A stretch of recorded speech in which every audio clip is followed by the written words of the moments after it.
para aquellas personas que tienen una teología eh, más evangélica, el pensar que tienen que interactuar con personas que hacen la razón el centro de su comprensión de todo es medio complicado. Estaba recién conversando con Matt ahí que incluso lo que nosotros llamamos liberales en Chile, en Inglaterra serían considerados conservadores, porque eh, creen en la resurrección. ¿Eh? Y si tú crees en la resurrección, automáticamente en Inglaterra eres considerado un conservador. ¿Eh? Entonces, nosotros tenemos que tomar eso en cuenta. Y como yo dije, el solo hecho de que tú enfatices la lectura de la Biblia te marca inmediatamente como conservador. Eh, la teología racional es algo que nos va a incomodar para nosotros. ¿Eh? Porque nos rascamos la cabeza y decimos, ¿qué está pasando? ¿Qué están pensando? ¿Cómo es posible que lleguen a estas conclusiones? Eh, Packer, y Packer es mucho más conservador de lo que soy yo, porque es conservador inteligente. Tiene un doctorado en inteligencia y yo estoy en pre-kinder en inteligencia.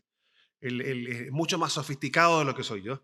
Y él mismo nos invita en su libro, en el capítulo 6 del libro, sobre el legado de la teología anglicana o la herencia de la teología anglicana, dice, eh, eh, tengan en este sentido compasión, sería, o también entiendan de que hay teología anglicana que no es evangélica y nosotros tenemos que ser capaces de entenderla y tenemos que ser capaces de por qué las personas llegan a esa comprensión.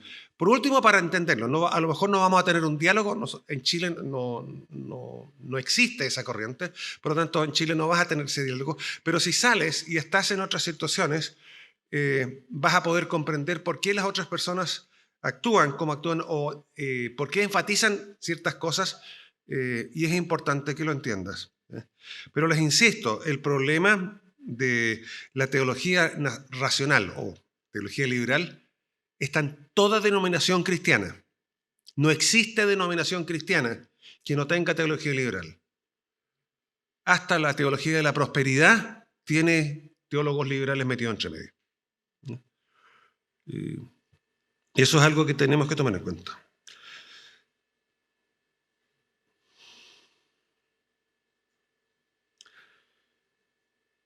Nos encantaría, dice Packer, que todo fuera más sencillo, que la teología anglicana fuera más clara,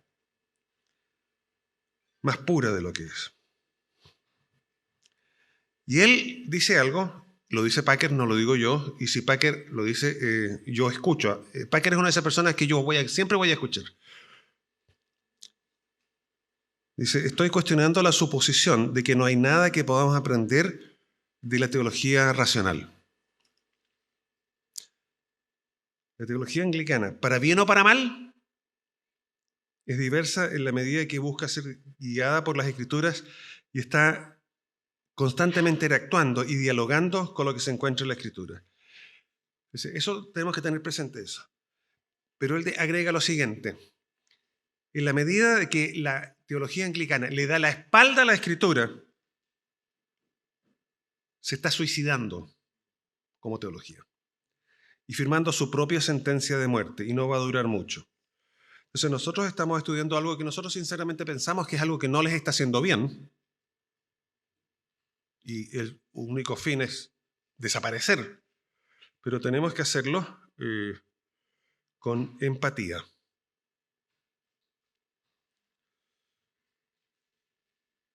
Volvamos al tema que aprendimos en Hooker sobre la razón, para poder entender un poco a la teología racional. La razón es la capacidad de la mente, para Hooker, para recibir, clasificar, organizar y abrazar toda la extensión de la verdad que está allí para recibir. Es una razón receptiva. Yo recibo todo esto y yo, por gracia de Dios, puedo entender de que esta es la manera en que Dios está comunicando a mí. El objetivo de nosotros es entender, comprender la verdad bíblicamente revelada para aplicarla en la vida de la iglesia y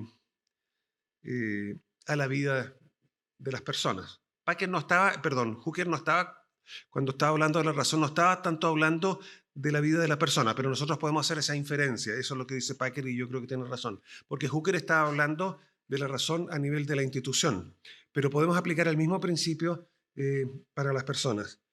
Entonces, la razón, y nosotros vamos a partir de esa base, es una capacidad receptiva y aplicativa dada por Dios para comprender y aplicar. La razón la controla Dios, si lo quieres de otra manera.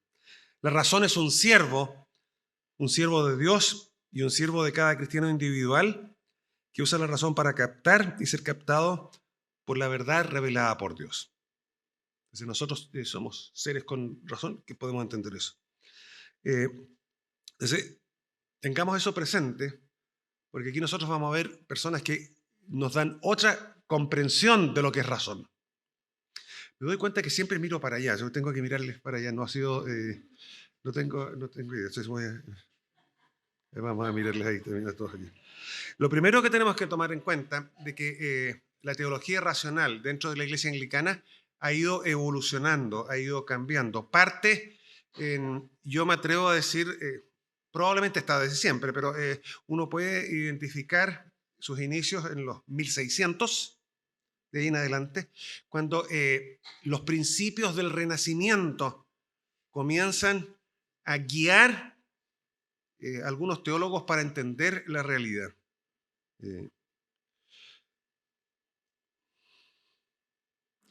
El mayor cambio sí se produjo en realidad en los últimos 50, 70 años, después de la Segunda Guerra Mundial.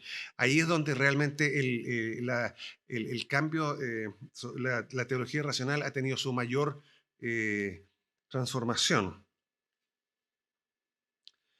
Y una de las cosas que la teología racional está haciendo en todas las denominaciones, insisto, tú puedes tener pentecostales que niegan la resurrección. Porque, ¿cómo lo van a negar? Ellos no lo van a decir. No lo van a decir que niegan la resurrección. Pero nunca van a hablar de ella. Son agnósticos frente al tema. No lo tocan. Van a hablar de la experiencia nomás. Pero nunca te van a hablar de por qué nosotros podemos tener una experiencia sobrenatural. Porque Cristo resucitó y abrió las puertas de una nueva... Ese tema de Cristo no lo van a hablar. O por último, si lo van a hablar, también es una experiencia. No tiene necesidad de que sea real. Con que tú lo experimentes, eso es suficiente. Una de las cosas que ha ido haciendo la teología racional con el tiempo es que ha ido minimizando ciertas cosas que son los fundamentos básicos, fueron siempre considerados fundamentos básicos del cristianismo y los fueron haciendo mínimos. Y como eran mínimos, no necesariamente fundamentales para nosotros. Entonces, por ejemplo, minimizaron el concepto, voy a mencionar un par, nada más, con eso se ha minimizado el concepto de la Trinidad. Ellos hablan de la idea de Dios.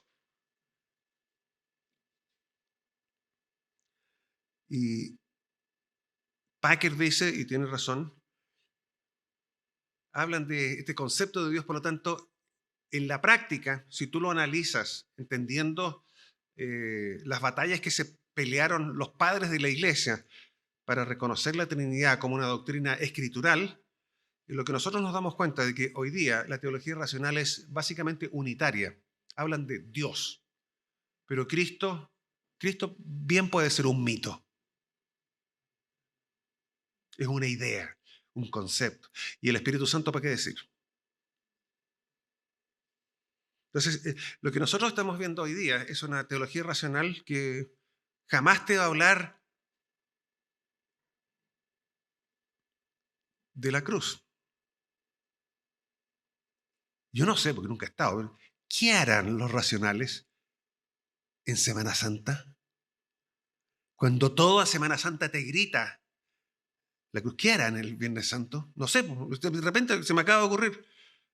Matt me puede decir, porque a lo mejor me conoce más ahí. Después le podemos preguntar a Matt ahí qué es lo que harán, porque en Inglaterra, no sé, se me ocurrió de repente, ¿qué hará un liberal para Semana Santa? ¿Qué hará un liberal? No, en Navidad no tienen problema, porque Navidad ha sido tan influenciada por la cultura secular, con toda la cosa del viejito pascuero, que ellos no deben tener tanto problema. Pero, ¿cómo celebras un cristiano liberal Semana Santa? ¿Cómo pueden decir el día domingo, aleluya, el Señor ha resucitado? Bueno, el mito, pues lo que podría ser, a lo mejor eso, que el mito, esta buena vibra que nos da a creer esto, eso nos puede cambiar. Pero es un mito. Entonces, el movimiento liberal progresivamente lo fue haciendo de forma más explícita, pero degradó la divinidad de Jesús. Es decir, incluso pueden cuestionar la existencia real de Jesús, la existencia histórica de Jesús. Porque por último es una leyenda, a lo mejor en un constructo de la iglesia.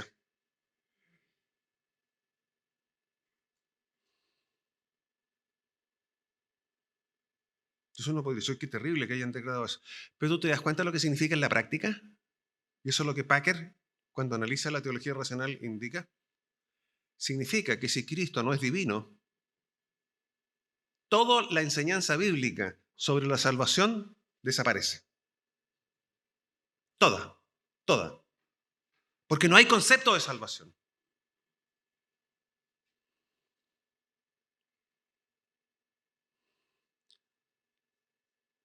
Aquí voy a mencionarlo. Packer está escribiendo acá. Dice, la expiación fue disminuida, ya que no existe tampoco la idea de una ira de Dios que debe ser apaciguada. Porque no quieren tener un Dios airado, sino que Dios es amor. Con eso se quedan. Pero no un Dios que necesita su santa ira ser apaciguada. Porque no les gusta este tema. Entonces les incomoda, entonces simplemente lo sacan. Entonces, no tienen idea si realmente Cristo murió o no, o es simplemente un mito eso. Pero si llegara a ser realidad o el mito, ¿qué es lo que trata de decir? Que simplemente nos está intentando mostrar en la cruz cuánto nos ama Dios, entregándose a la culminación de su ministerio. Eso es todo lo que iban a decir. Y en cuanto a la resurrección corporal, el pensamiento de los racionalistas ha sido, tal vez sucedió, tal vez no, probablemente no, lo más seguro es que no, pero realmente no tenemos idea.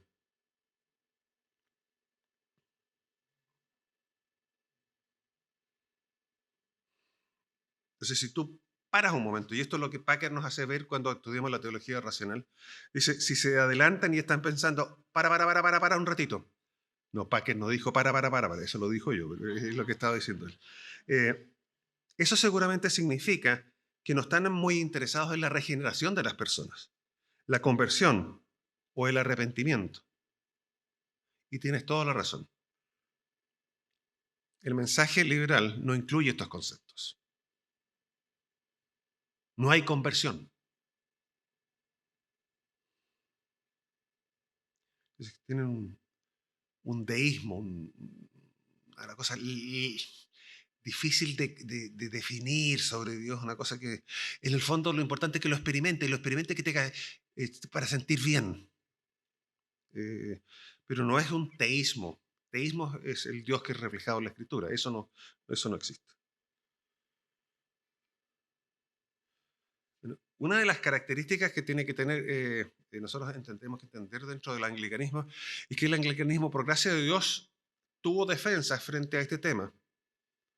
Había algunos evangélicos por ahí dando vueltas y había incluso también algunos anglocatólicos dando vueltas. Entonces, cuando el liberalismo vino, la iglesia, como definición, se pudo resistir. Es decir, fue infectada, como toda denominación, pero pudo resistir.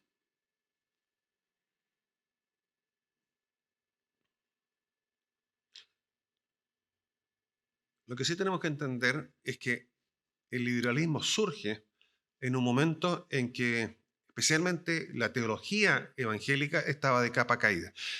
El movimiento evangélico, anglicano estoy hablando, solo recupera su capacidad intelectual después de la Segunda Guerra Mundial, cuando surgen personas como John Stott, Packer y otros. Hay muchos más, pero son los nombres más conocidos acá en Chile. Entonces ahí y comienzan a pensar, teologizar sobre temas. Por ejemplo, tú lees a John Stott y escribiendo sobre justicia social. Los evangélicos antes no escribían sobre esos temas.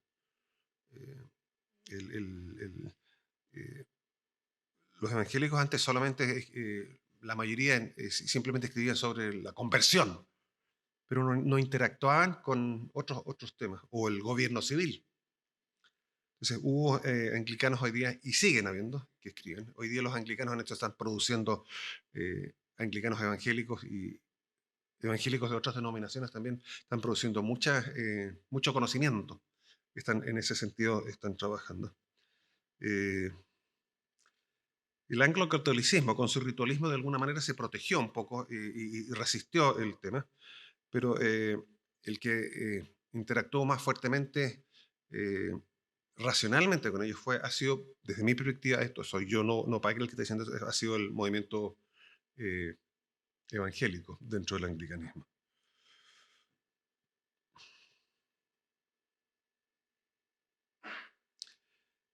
¿Qué explica un poco el surgimiento del movimiento racionalista o liberal? Entre paréntesis, lo que tú tienes que entender es que en el mundo anglosajón, la corriente principal es la corriente liberal. Nosotros estamos, los evangélicos, es decir, nosotros seríamos talibanes para ellos. Somos totalmente fuera de la corriente principal. Totalmente. ¿No? Es decir, ojalá que se vayan. Y tú lo notas un poco eso en la actitud que la iglesia institucional tiene. Yo estuve presente en una reunión de la comunión anglicana, donde a nivel de la comunión anglicana hay sectores que tienen insatisfacción en cómo la comunión anglicana se está expresando hoy día, para dónde el rumbo que está tomando. Entonces, habían varias iglesias nacionales, o sea, provincias, que no estaban presentes en esa reunión. Y la idea es que todos hubieran estado presentes. Entonces, no me acuerdo cuántos, pero había un grupo significativo de iglesias nacionales no presentes. Esta fue mi percepción. Yo ahí no tengo, porque nadie lo dijo, pero. Y la idea es como que está esta percepción de que, ay, qué bueno que no vinieron, porque son los talibanes de la cuestión. Entonces, mejor que se queden afuera, porque en realidad estamos mucho mejor, somos más comunión sin ellos. No pueden decirlo, pero yo sentí esa actitud, no se conversó. Y lo que a mí me llamó la atención, claro, uno puede decir, la mayoría de las iglesias nacionales estaban presentes, sí, eso es una manera de verlo. Pero otra manera de verlo es en cuanto a número de anglicanos representados ahí. Claro, nosotros éramos una provincia, la primera vez que yo como provincia de Chile, pero nosotros somos la nada misma en número, pero Nigeria tiene 20 millones y no estaban. Digamos que son 20 millones, se dice que los anglicanos son 80. Si los nigerianos no van, significa automáticamente que el 25% de los anglicanos no estaban presentes. Y nadie dijo nada. Casi yo siento que en su fuero interno estaban felices, exultantes de que los nigerianos no fueran, porque los nigerianos son, sentidos ahí, son más explícitos. Pero no solo no estaban los nigerianos, no estaban los de Uganda. Entonces, si sumamos todo eso, era por lo menos un tercio o un 40% de los anglicanos no estaban presentes. Y estaban felices. Aquí está la comunión anglicana, con un 40% afuera. Y otros estábamos descontentos. Yo fui y miré y aprendí mucho. De por qué, es decir, aprendí mucho a valorar lo que nosotros tenemos acá. Porque yo no quiero que esa actitud que vi ahí sea lo que se ve en mi iglesia. Es decir, yo conociendo la teología liberal y conociendo a dónde nos lleva, yo le doy gracias a Dios que soy lo que soy. Porque eso le hace mal a la iglesia. Entonces, una de las cosas que hizo, que permitió el surgimiento fuerte del liberalismo es que la corriente más tradicionalista de la iglesia, que sería el movimiento anglo-católico, perdió fuerza. Hoy día el movimiento tradicionalista dentro del mundo anglicano está de capa caída. Y muchos simplemente se han ido a la iglesia romana, o otros se liberalizaron. Hoy día tú tienes muchos anglo-católicos teológicamente liberales, que tienen un ritual súper estricto, pero teológicamente son uña y mugre con el mundo liberal. Se perdieron. Entonces, el mundo anglo-católico va surgiendo, pero va elevándose la teología evangélica. Eso es una cosa que tienen que entender. Y en ese contexto surge entonces este tercer movimiento, que es el movimiento liberal, que dice que mi opinión es el árbitro final en cualquier circunstancia. Es decir, yo soy el juez final. No lo van a decir tan bruto como lo estoy diciendo yo, pero eso es lo que dicen. Tratan de decirlo de manera más sofisticada. Y nosotros, los modernos, progresistas, son palabras, moderno, liberal. La opinión, estas son palabras de Packer, la opinión de que la mente humana es el árbitro final de la verdad. Eso es un ambiente teológico que existe. Eso parte, como dije yo, en los 1600. Y ha estado desde ahí presente, pero siempre fue un grupito minoritario, pequeño. Hoy día, en el mundo anglosajón, la lleva y se ha enquistado en la mayoría de las iglesias de habla inglesa. Incluso puede que no sean mayoría numérica, pero son, usando la expresión chilena, son los que cortan el queque en las denominaciones en las iglesias anglicanas de habla inglesa.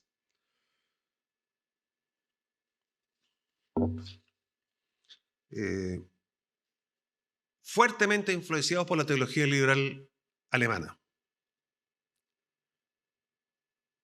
Y si tú quieres saber, al menos Packer dice Schleiermacher, es como siempre van a acudir, Tillich, y el autor inglés más influyente es John Macquarie, que escribió una teología que formó, no sé si se usará hoy día, pero yo estudié en la década de los 80 en un país de habla inglesa que no le gustaba a Macquarie, pero todos los otros seminarios en ese país usaban a Macquarie como su libro de teología. Macquarie compró el paquete entero de la teología liberal y la expone. Entonces la gente se formó con teología liberal. El libro se llama, si lo quieres mirar, y lo encuentras en PDF, yo lo tengo por ahí, Principios de Teología Cristiana, Principles of Christian Theology. El libro de texto para la mayoría de los seminarios anglosajones. Es el liberalismo alemán en inglés.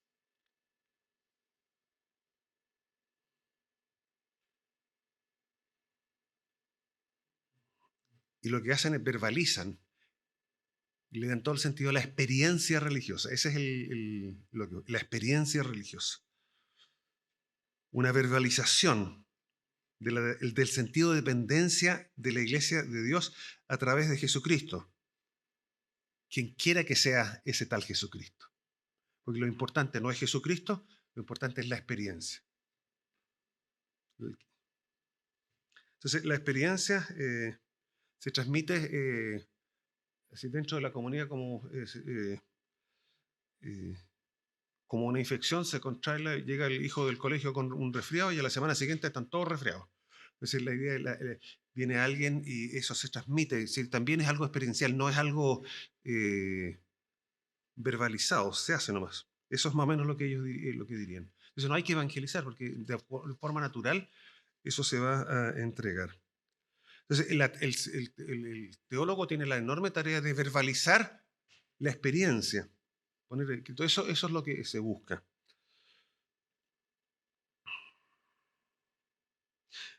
En la práctica, como todo está basado en la razón humana y en la experiencia, el teólogo liberal lo que tiene que hacer, la tarea que hacer es ir a la escritura. Y lo que nosotros pensábamos que estos autores bíblicos eran los portadores de la verdad, ahora tenemos que darnos cuenta de que tiene que ser releído, porque ellos simplemente nos están transmitiendo su experiencia subjetiva. Lo objetivo es mi experiencia, esa es la que controlo, simplemente veo otra. Entonces, por ejemplo, si en la época bíblica había un tipo de moralidad que se enfatizaba, bueno, esa era su experiencia. Mi experiencia me dice que la moralidad que yo acepto hoy día es otra. Lo importante no es la expresión de la experiencia, sino que vivir la experiencia y que sea auténtica para ti. ¿No le suena como posmoderno eso? Lo importante es lo que... mira, no importa lo que crea, crea algo. No importa lo que siente, pero siente algo. Eso es más o menos lo que dice. Porque la meta es sentir. Entonces, eso yo creo que es importante. Eh, quiero terminar con lo siguiente, porque ya más o menos en- hablé,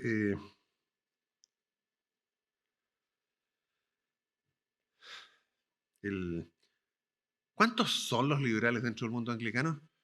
Probablemente, si nosotros sumamos la iglesia mundial, deben ser menos del 5%. Pero tienen la plata y en este momento tienen el poder porque se enquistaron en las organizaciones que manejan el mundo anglicano a nivel mundial. Eso es. Eh, en una reunión se iba a entregar un librito, un comentario para estudiar el, el lenguaje que se usa. Con eso voy a terminar. El lenguaje que se usa es que la iglesia anglicana es una comunión global de todos los colores, portes y diseños. Entonces, este es el librito que va a guiar nuestro tiempo de aproximación a nuestra oración, nuestro devocional, que expresa esta globalidad de la iglesia anglicana. Entonces, como uno no es tonto, yo fui a mirar los autores. Se supone que era un grupo de teólogos de todo el mundo ha producido este libro para que sea utilizado en esta reunión.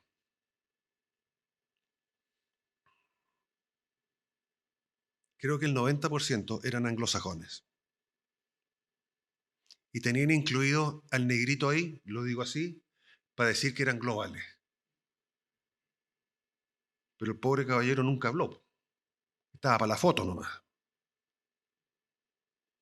Porque los que cortan el queque, eso tienen que... Nosotros somos inclusivos, pero nosotros mandamos. Y eso lo vas a ver en el mundo liberal. No, yo sé que ustedes son mayoría numéricamente, pero nosotros somos inclusivos, por lo tanto nosotros controlamos la cuestión. Y eso es lo que vas a ver en el mundo liberal hoy día. Entonces, si tú lees un documento sobre el mundo liberal, siempre van a hablar de inclusión, de solidaridad, de respeto a su justicia social, todos los elementos, pero definido según sus criterios. Porque si tú te acercas latinito a entregar tu principio, tú no tienes idea. Nosotros tenemos idea.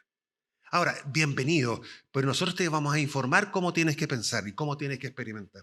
Entonces, lo que yo veo, eso es mi expresión, veo un paternalismo descarado, tratando de convencerte de que tú eres un par de ellos. Pero cuando en realidad ellos te tienen ahí. Eso para mí es la teología liberal. Entonces, uno la lee y tienes que entender que vas a ir a reuniones anglicanas y lo vas a ver. Te van a tolerar con los dientes apretados. Bienvenido. Pero no están contentos contigo. Para ellos sería mucho más feliz que no fueras. ¿Qué es lo que yo sentí cuando fui a esa reunión? Y qué bueno que no vinieron los nigerianos.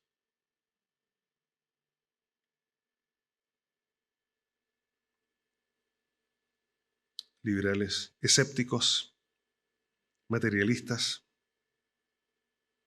una antropología que ha deshumanizado a la persona.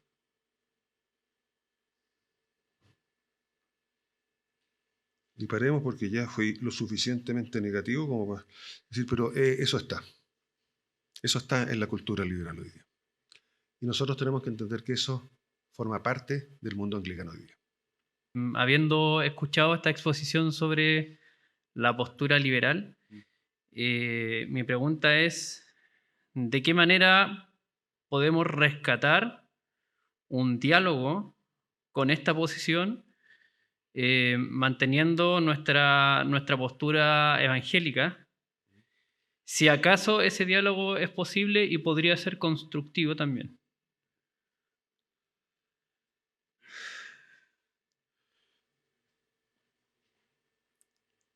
Aquí estoy hablando yo, no puedo decir que Packer está hablando de ese tema. Lo importante que tenemos que entender es que nosotros somos, tenemos que saber, ellos no son la corriente principal dentro del anglicanismo, aunque lo digan. La corriente principal es la escritural. Esa es la corriente principal. Aunque ellos la hayan relegado al ladito.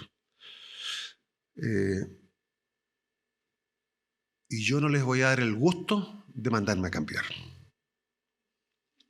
Y los anglicanos no se enojan, los presbiterianos se enojan y forman otra iglesia presbiteriana. Los luteranos se enojan y forman otra iglesia luterana. Los metodistas hacen lo mismo. Los anglicanos en general no le damos el gusto, es decir, hemos aprendido de que tenemos que mantener la unidad. Y en el largo plazo esto es lo que se está viviendo en Ucrania.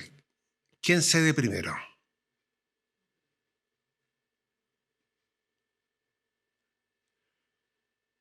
Y no es una batalla ¿cómo se llama?, de tosudez. Porque yo he sido llamado también a proteger el testimonio de la iglesia cristiana, del pueblo de Dios. Si me voy a ir es porque me echaron, no porque yo me fui. Esa es mi posición. Ahora, yo también, el mundo anglicano es lo suficientemente grande como para uno escoger dónde participa. Yo estoy hablando a nivel personal. Yo no voy a reuniones controladas por el mundo liberal dentro del mundo anglicano, que sean reuniones pastorales. Esa es mi posición. Si yo voy al Consejo Consultivo Anglicano, por ejemplo, porque esa es una reunión administrativa, entonces yo puedo hablar de negocios con un liberal, pero no de teología, porque al menos lo entiendo. Y en el largo plazo nosotros tenemos que entender de que el mundo liberal se agota, no se reproduce. Nosotros tenemos que pensar no en 10 años, no en 20 años, no en 100 años, tengo que pensar en 500 años, 1000 años.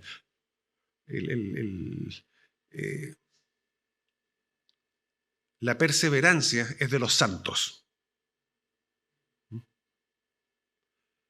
Cristo es perseverante. Y yo no me voy a ir. Y si tengo que dialogar con ellos, tengo que hacerlo de una manera en que no les doy el gusto de que ellos me tratan de talibán. En general, soy bastante conciso. Yo no soy muy bueno para polemizar, así que evito las polémicas, porque no soy muy bueno para polemizar. Pero la idea es que nosotros podemos, en esta comunión, progresar el mensaje cristiano sin necesariamente estar en conflicto con el mundo liberal, especialmente nosotros en Sudamérica. Nosotros podemos hacerlo. Es decir, en Chile no hay liberal, entonces es posible hacerlo. En otros lugares tienen más dificultades, mucho más dificultades. Es decir, yo tengo amigos que los echaron. O simplemente la situación era tan insostenible que aunque ellos quisieran quedarse, no pudieron quedarse. Y lo que uno tiene que hacer en esas circunstancias es dialogar, es decir, con ellos, es decir, apoyar a los que han echado, acompañarles. Y yo me atrevería a decir que nosotros tenemos que tener un mensaje que sea coherente. Y yo diría que en nuestro diálogo, nuestra idea tienen que entender que la razón, aunque ellos se dicen racionales, al final abandonaron la razón, porque hoy día tiene que ver simplemente con la experiencia. Entonces yo tengo que tener una experiencia de fe, y ahí a veces los evangélicos hemos pecado, especialmente el mundo más, más reformado, que de repente simplemente basa todo en su idea, en su teología. Nosotros tenemos que tener una experiencia que es más enriquecedora para la vida que la que ellos tienen. Mostrarle que yo disfruto más la vida que ellos tienen. Y al final del día, mi experiencia tiene que ser un testimonio hacia ellos. Esa es la manera. Entonces, por eso yo voy a reuniones, como dije, no reuniones pastorales, desde mi perspectiva no estoy en condiciones de asistir porque no podría estar en una Santa Cena donde veo una persona que es abiertamente liberal en su moralidad sexual, que participa sabiendo de que lo que está haciendo es equivocado, que no le interesa. Yo tengo conflictos con eso. Entonces ahí no puedo haber comunión. Yo soy una persona que soy totalmente pro comunión, pero también establezco un raya, hasta aquí nomás llego. No puedo pasar para allá. No puedo, tolerancia, unidad, tiene que haber algún rayado de cancha. Entonces yo participo como digo, en reuniones más del lado administrativo dentro de la comunión. Y lo que espero es que ellos vean en mí una coherencia de vida que ellos tienen. Porque desde la perspectiva, si tú no tienes a Cristo en tu corazón, no va a haber coherencia en tu vida. Tu experiencia va a ser incoherente. Y tarde o temprano eso se va a notar. No existen liberales optimistas. Enrabiados sí, pero optimistas no. Yo soy un cristiano optimista. Yo miro para adelante el futuro y sé que el futuro, habiendo vivido un pasado espectacular, el futuro es mucho mejor que eso. Es lo que nosotros tenemos y yo quiero comunicar eso y no me quiero alejar porque creo que también tengo un llamado a evangelizarles, a desafiarles. Esa sería mi manera de enfrentar el tema. Espero que ayuden.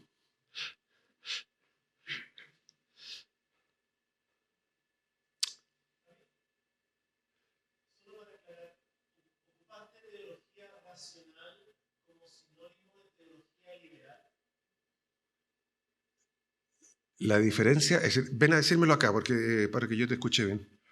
Porque yo uso audífono y se me olvidó ponérmelo, así que estoy sin audífono en este momento.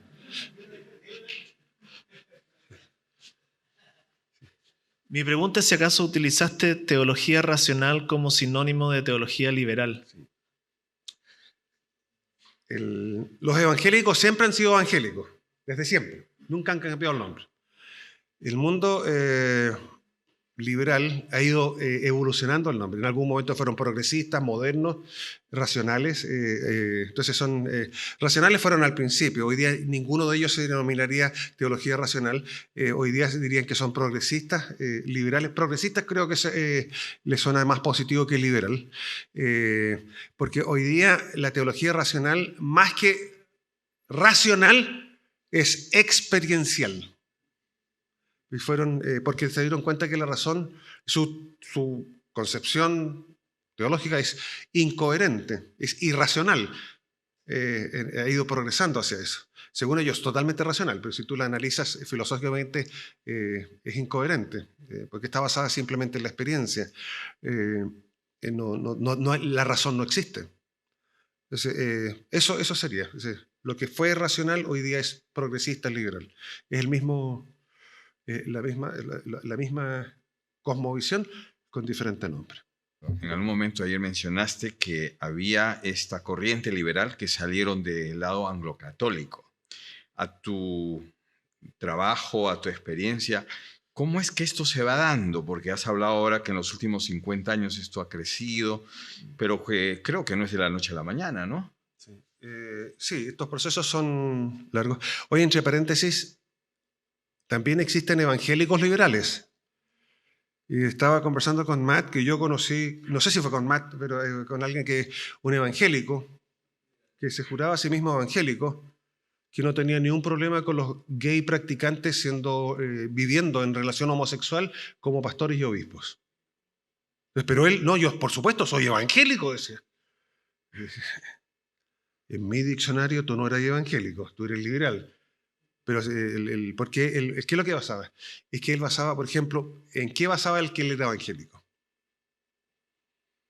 En que su rito, según él, no era tan ritualista como el de o los anglocatólicos o los liberales. Desde mi perspectiva, su rito era enfermo de ritualista, es decir, jamás un evangélico de verdad haría lo que él hacía, yo lo vi. Pero él se consideraba evangélico y tú vas a ver mucho, entonces nunca va a decir, lo que tenemos que entender es que existen también evangélicos liberales. Lo que no existe es un liberal conservador, eso es lo único que no existe. Pero existen anglocatólicos liberales y existen de repente evangélicos que tienden a ser más ritualistas. Existen eso. Entonces ahí se han fertilizado, cross-fertilizado serían las diferentes corrientes. Y lo que yo he tratado de hacer, al menos en mi vida, es que yo quiero ser evangélico. Tengo una relación con los demás, pero mantengo mi identidad clara y no me he fertilizado con otras versiones. Entonces eso tengo cuidado, porque al final del día mi lealtad no es hacia mi denominación. Yo no soy evangélico por ser evangélico, entre paréntesis.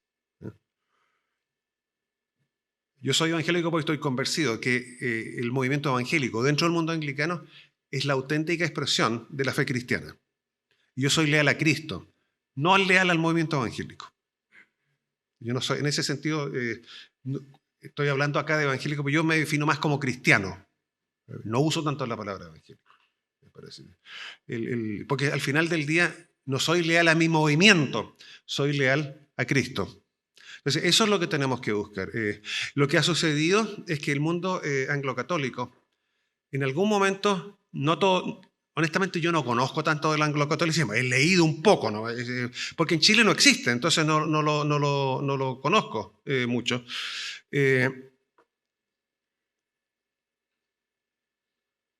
Al buscar ser una tradición, en algunos de ellos, el anglocatolicismo cuando partió genuinamente buscó interactuar con la Escritura.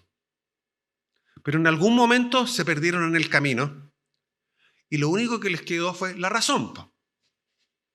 Escritura, tradición, razón. Entonces ellos, hoy día tú tienes anglocatólicos que se definen, pero son de teología liberal. Y anglocatólicos, que según ellos son, pero aceptan una sexualidad que no es la bíblica, en el medio como normal, pero son de liturgia o de ritual totalmente anglocatólico.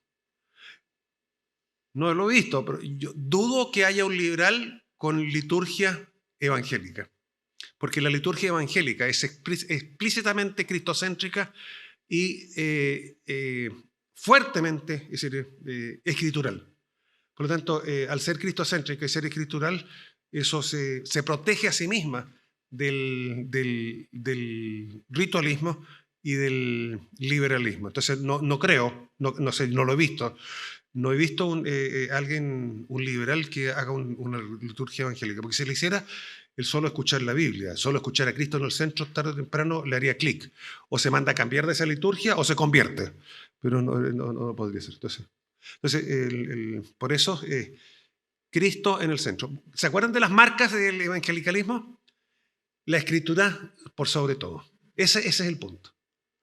Incluso si yo no entiendo, yo le doy un voto de confianza. Yo no entiendo, pero Dios entiende. Y por gracia de Dios, en algún momento voy a poder comprender esa escritura. Si tú tienes una duda, lees esto en la Biblia y tú opinas algo diferente, siempre créele a la escritura. Y eso es algo que tenemos que ver. Entonces, la centralidad de la cruz, el llamado a la conversión, los liberales no andan buscando conversión. El sentido de misión y el fuerte sentido comunitario. Si tú haces eso te protege, es como una vacuna y protege frente a los virus espirituales que están alrededor. Y puede que te infecten un poco, pero te va a dar un poquito de fiebre, pero no te van a matar. Ahí está.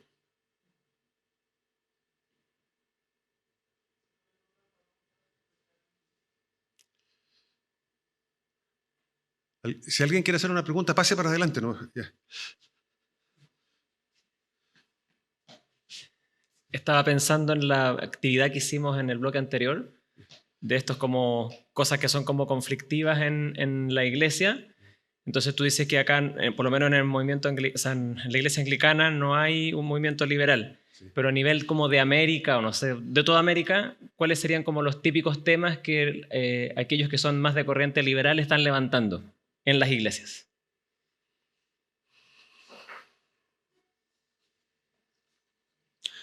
Hay 5 marcas, según la comunión anglicana, son 5 marcas de la misión. Evangelismo, discipulado, el otro sería amor al prójimo, transformar las estructuras injustas de la sociedad y cuidado del medio ambiente. Esas son las 5 marcas. No voy a ver nunca un liberal evangelizando. No voy a ver nunca un liberal discipulando, haciéndoles crecer en la escritura. Nunca un liberal va a estar haciendo un devocional diario en la Biblia. Nunca.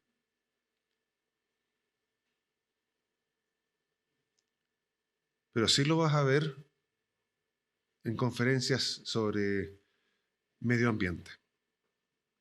Ahora, de repente lo que ha sucedido es que los evangélicos hemos abandonado esas conferencias porque nos da guaquetela de repente cómo asistir. Pero nosotros podríamos hacer una teología bíblica del medio ambiente que sería beneficioso. Ellos la rechazarían, ¿eh? Porque si está basada en la escritura no tiene mucho sentido. Pero nosotros no tenemos que abandonar esos puntos. Entonces, yo no soy un experto en anglicanismo sudamericano, Francisco. Yo debo confesar que soy bastante insular en mi identidad anglicana. Es decir, con eso quiero decir que soy bastante chileno para mis cuestiones. Es decir, conozco el anglicanismo en Chile y he tenido limitado contacto con los anteriores. Yo me atrevería a decir que lo que todavía sucede en el mundo anglicano de habla hispana es que en muchas iglesias que no son liberales, porque hay iglesias, por ejemplo, la iglesia, no sé si se llama Iglesia Episcopal de México o la Iglesia Anglicana de México, tiene un nombre. Esa es una iglesia liberal, pero es una de las pocas. La otra iglesia liberal es la Iglesia Episcopal brasileña. Pero en general las iglesias tienden a ser culturalmente conservadoras, culturalmente, no bíblicamente, culturalmente. Entonces eso puede cambiar así. Porque basta que la generación siguiente, que no tiene ese conservadurismo cultural, y ahí son presas fácil de la cosmovisión liberal. Entonces, eso es lo que nosotros tenemos que decir. Si dependes de la cultura para que te proteja tu identidad, vas a fallar. Y de repente veo eso dentro de los mundos que reacciona frente al liberalismo, que uno de repente los ve, su reacción es cultural, no teológica. Entonces yo los miro y digo, tu cultura puede cambiar en una generación. Entonces, ¿quién te garantiza a ti que esto que tú estás defendiendo, esta ortodoxia que tú estás defendiendo, tus hijos la van a disfrutar? Porque eres un conservador cultural. Entonces, estaba conversando con alguien en un otro país anglicano y era un punto, se sorprendió de algo que en Chile no hacemos. Y yo le pregunté, no quiero decir los temas para no causar líos acá, pero entonces le pregunté un poco así, en un diálogo amistoso. Era un profesor asistente en el mayor seminario de ese país. tenía formación de posgrado y todo lo demás. Entonces, yo le consulté por ¿por qué estaban haciendo eso? Y literalmente la respuesta fue, es que nosotros somos modernos. Entonces yo no le dije nada, pero clic, él es ortodoxo, cultural. En la generación siguiente, esta iglesia va a ser liberal. Y eso es algo que yo quiero que nosotros seamos ortodoxos bíblicos, no culturales, porque la cultura cambió.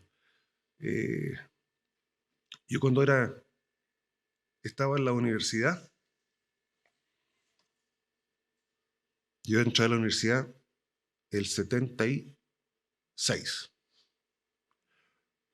El 97% de mis compañeros de curso se oponían al aborto en una carrera del área de la salud. Hoy día, si tú vas a hacer una encuesta a alumnos de una carrera de la salud, el 98% están a favor del aborto.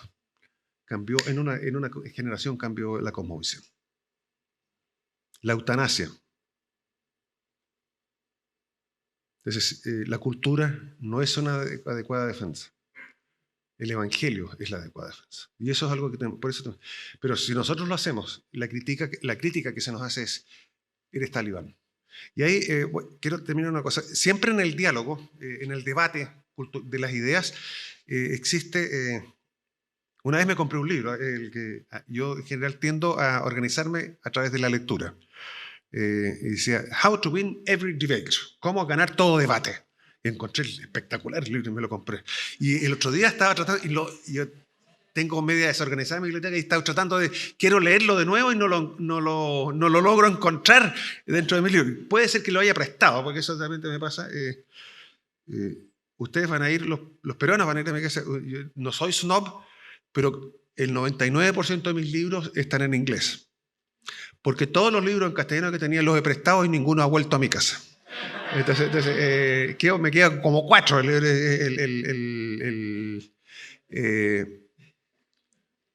Conté eso pasa cuando uno cuenta una anécdota y se olvida del tema que está conectado. El libro del debate. Cuando están debatiendo, de repente el debate es sobre ideas. Pero de repente se te agotaron las ideas. ¿Qué vaya a hacer? ¿Vaya a conceder la derrota o buscas alternativas? Una de ellas es irte contra la persona. Entonces, cuando tú te vas contra la persona, es una manera de desviar la atención, porque se te agotaron las ideas, te vas contra la persona. No, es que contigo no se puede hablar porque eres un talibán. O lo otro es inventar tu argumento y agarrar una cosita por aquí del argumento, otra por allá, y usar eso como lo que tú estás diciendo, que no es lo que estás diciendo. Entonces, eso se llama el espantapájaro. Y eso se da mucho, y eso hay que tener mucho cuidado en este diálogo de debate.